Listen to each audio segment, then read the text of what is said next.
我们的好日子其实没过上几年。韩国联经看天看地，大家好，我是葛龙。今天我们探讨一个严肃的话题：我们究竟过了多少年的好日子？梳理完之后，你会悚然心惊。我们今天的好日子其实就没过上几年。大家看看下面，中国 GDP 全球占比的走势图就一目了然了。我们真正开始突飞猛进，中国老百姓真正开始过上好日子，其实是在2001年加入 WTO 之后，满打满算也就20多年的时间。在此之前，哪怕都已经到了改革开放第11个年头的1990年了，960万平方公里、11亿人口的中国 GDP 占全球的比重也只有1.59%，只是相当于荷兰、韩国、墨西哥这些初尔人口小国的 GDP 占比。现在我们觉得吃饱饭是一件非常正常的事儿，但其实在我们历史上面，饿肚子才是常态。饥饿几乎是50后、60后、70后3代人挥之不去的共同记忆。中国人能够吃饱饭的时间线，在粮食产量较高的省份，大约是从80年代开始能够吃饱饭；在一般的产粮省份，基本都要到90年代初期才普遍实现吃饱饭。一直到了1997年，我们才终于达到了联合国粮农组织提出的人均粮食400公斤以上的安全标准。全国人民大体能吃饱饭，也就是从2000年以后，距今才不过23年的时间。在粮食短缺、配给供应的时代，全国人民买粮食都是需要粮票的。你知道粮票是什么吗？在那个时代，被俗称为粮本的粮食供应证，甚至比户口本还要重要。不管你是什么人，去干什么事儿，任何东西都可以不带。但是如果少了粮票和黄皮黑字的粮本，你将寸步难行。一直到了1994年，全国各地才陆续取消粮票，实行粮油商品市场化供应。距离今天也才不过短短的30年。现如今，我们觉得喝热水、喝开水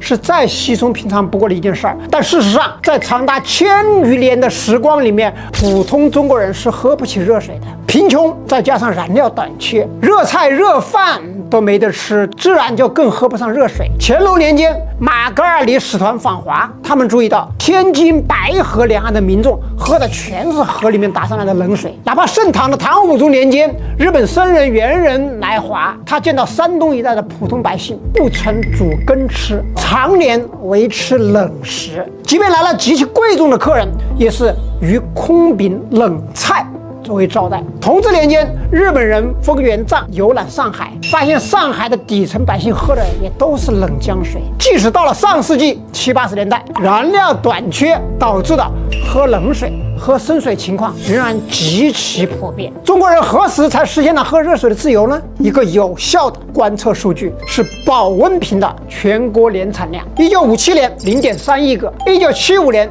0.69亿个，1988年2亿个，到了1997年达到了峰值2.66亿个。需求引导产量，保温瓶的年产量加速增长始于80年代改革开放之后，到了1997年达到峰值，说明市场饱和了。也就是说，大家随心所欲可以喝热水，是在1997年之后，距今不过短短的27年时间。现如今，你听收音机、看电视，任谁也不会管你。但是很长时间听收音机其实是一件奢侈的事情，一是买不起，二呢是需要收听证。你看下面这张图，就是一张1959年2月14号办的收听证。从证件信息上面看，持证者应该是一位教师。证件还注明了收听的机型是 LS131-1型，灯数是为5灯，波段为中波、短波。一直到1980年之后，收听收音机才不需要任何形式的收听证，实现收音机自由，距今也才44年的时间。现在谈恋爱也好，结婚登记也罢，都是你自个儿的事。按最新颁布的婚姻登记条例，现在结婚几乎连户口本都不需要了。但其实在很长一段时间内，谈恋爱也是需要批准的。结婚呢，也是需要单位开具介绍信的，只有单位开出介绍信才可以结婚。一直到2003年，婚姻登记管理条例中才彻底取消单位开介绍信的条款。也就是说，我们实现婚恋自由的时间也才不过21年。现在我们觉得中国的社会治安很好，对吗？很安全。但这样的情况其实并不久。贫穷往往会让人铤而走险。2000年左右的时候，广州、深圳还有飞车党、砍手党。你们现在可能听起来觉得很怪异，他们作案的手法极其残忍，抢劫手机和财物的时候，一旦遭遇反抗，便直接用快刀将受害者的手臂砍断，导致无数人的余生都笼罩在黑暗之中。2006年，钟南山就被抢了电脑包，直到2007年1月1号起，广州全面实施了禁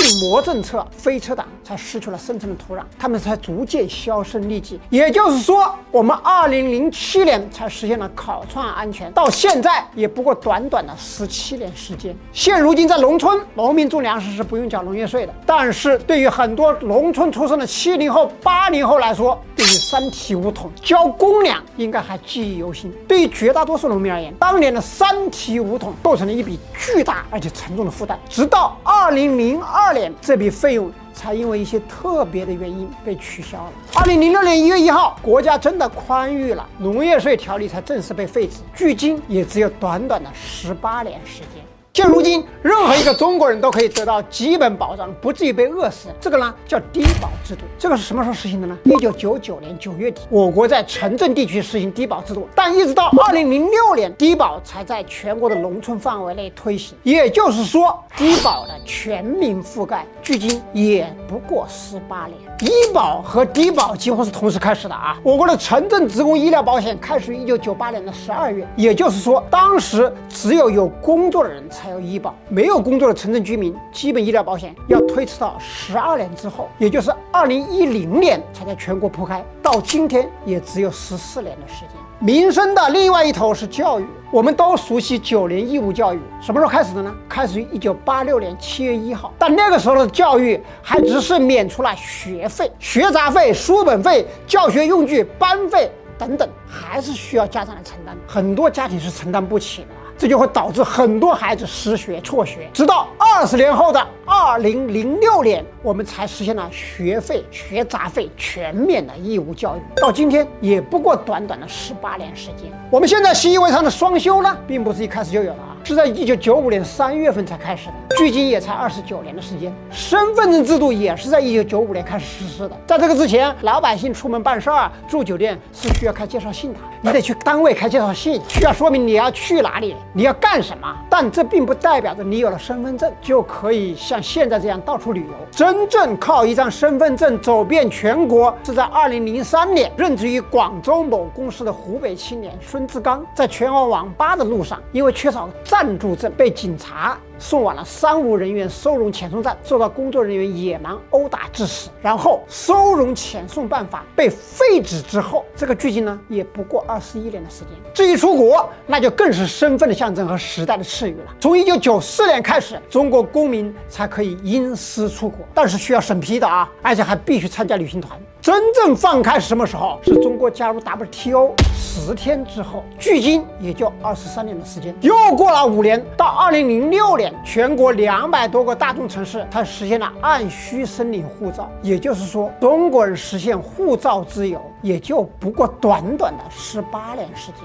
一个非官方的统计数据是，哪怕到现在，中国也有10亿人没坐过飞机，有5亿人没用上抽水马桶。回顾历史，不难发现，我们实现物质从匮乏到丰富，从死生由命到有低保和医保，从不能自由流动到可以四处旅游，这样的好日子并不长，满打满算也就加入 WTO 之后20多年的时间。这种日子需要我们每一个人发自内心去珍惜和守护。我是葛龙，关注我，做个清醒的人。虽然有时候太清醒了也会伴随很多苦恼，但是我向你保证，稀里糊涂随波逐流的代价一定会更大。